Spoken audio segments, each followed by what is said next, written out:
Hello everyone, it's Chemicator. Welcome back to my channel.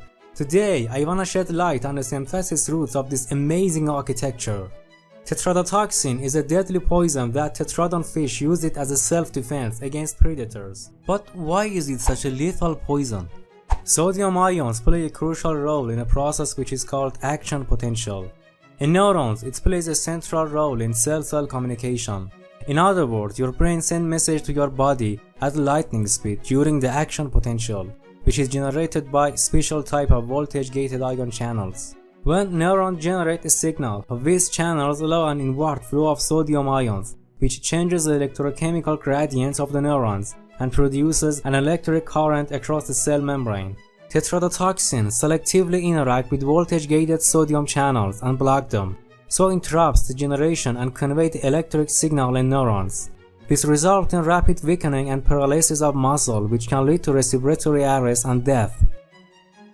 Before starting the analysis of the synthesis route, you should understand what features have made this fascinating architecture an interesting target for synthetic chemists. The compact structure of tetrodotoxin consists of 8 oxygen atoms, 3 nitrogen atoms, and 9 contiguous stereogenic centers. Moreover, this unusual structural motif includes a dioxa-adamantane core, an orthoester functionality, a cyclic guanidine moiety, and a fully substituted cyclohexane ring.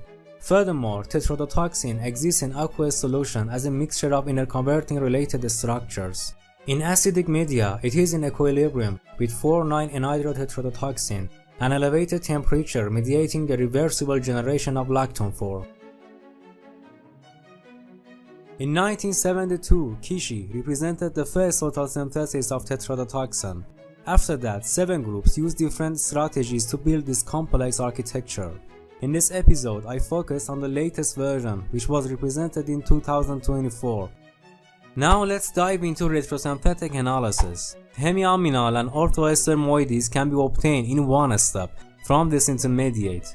Guanidine framework was installed by nucleophilic attack of amine group, which was produced by reduction of the azide, and the ester group can be obtained by oxidative cleavage of alkene moiety.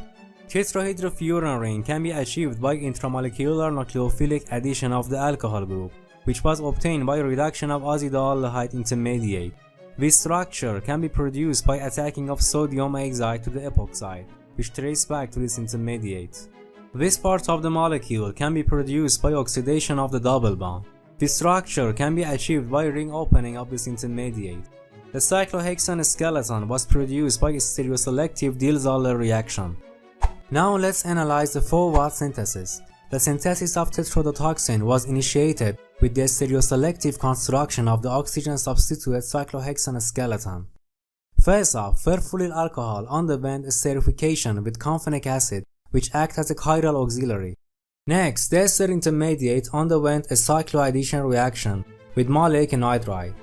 Although in a normal Diels-Alder reaction, end product is more stable, in this case exo product is preferred due to the specific orientation of chiral auxiliary, which dictates the stereoselectivity of the reaction.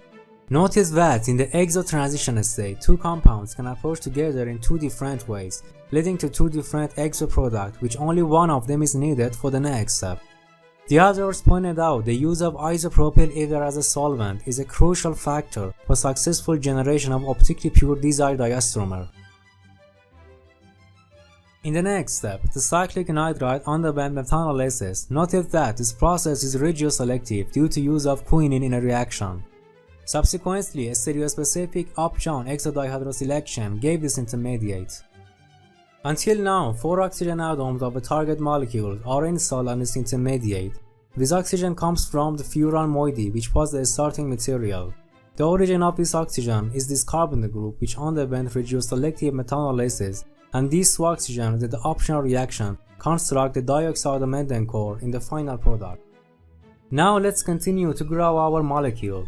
In the next step, the Decarboxylative Hydroxylation was carried out to introduce the 5th oxygen functionality at this position. In the first step, EDCI mediated the coupling of NHPI to the carboxylic acid moiety. In this intermediate, the weak nitrogen-oxygen bond underwent photoredox decarboxylative reaction, in which ruthenium complex plays a crucial role. After decarboxylation, the radical intermediate coupled with tempo DFT calculation revealed that tempo attack to the molecule from the convex face of the oxobrane ring, resulting in inversion of configuration of the carbon center relative to our target. Due to steric hindrance of this carbon atom, a late stage configurational inversion strategy utilized during the process. With this compound in hand, intensive experiments executed to find a reductive condition for opening of oxobridging system. In this respect, the auxiliary confenic acid was first removed by transesterification with methanol, providing the primary alcohol which was then subjected to Appel reaction, giving the alkyl iodide. Next, samarium iodide mediated single electron transfer which homolytically cleaved the carbon iodide bond and generated a primary carbon radical, which could be further reduced by samarium-2 to a carbanion to drive the breech carbon-oxygen bond cleavage. Also, samarium iodide with water and triethylamine in 1:2 ratio created a strong reductant which converted the ester to the primary alcohol. Notice that nitrogen-oxygen bond remained unaffected due to a steric hindrance of the 4 methyl groups. In the next step, this intermediate should be converted to azidoaldehyde. This transformation started with selective protection of primary alcohol using sterically hindered TBDP-SCl. The nitrogen-oxygen bond of tempo in the resulting alkene was reductively cleaved with Zn powder, giving the allylic alcohol. Then the stereochemistry of this alcohol was corrected by a chemoselective Mitsunobu reaction which delivered the 5th oxygen atom of a target molecule. 6th and 7th oxygen functionalities were established via a stereoselective Upjohn Dihydroxylation. Next, the secondary alcohol underwent Des-Martin oxidation to afford the ketone which was attacked by Soto's dichloromethyllithium, resulting in spiral-alpha chloroepoxide, and concurrently the ester group was removed and alcohol group was protected by PMB in one pot. In the next step, resulting chloroepoxide underwent regioselective ring opening by sodium azide to afford the alpha-azidoaldehyde. Now the remaining steps is building of dioxa-adamantane core and the guanidium hemiaminal moieties. For this purpose, the alpha-azidoaldehyde was subjected to 1,2 addition with lithium acetylide, followed by removal of TBDPS group to produce 2 diastereomers. Let's take a look at the transition state of the 1,2 addition. As you know, aldehyde group is planar, and there are 2 options for attacking of nucleophiles. In this case, PMB and TBDPS protecting groups block the reface of the molecule. So the lithium acetylide preferentially attack from the less sterically hindered C phase, but this diastereomer has not the desired orientation relative to the target molecule. Fortunately, due to flexibility of the synthesis route, the undesired stereochemistry of this carbon atom could be inverted via sequential manganese dioxide mediated chemoselective oxidation followed by sodium borohydride reduction. In the next step, selective reduction of primary alcohol provided the breached hemiacetal, which was converted to acetal with trimethyl orthoacetate.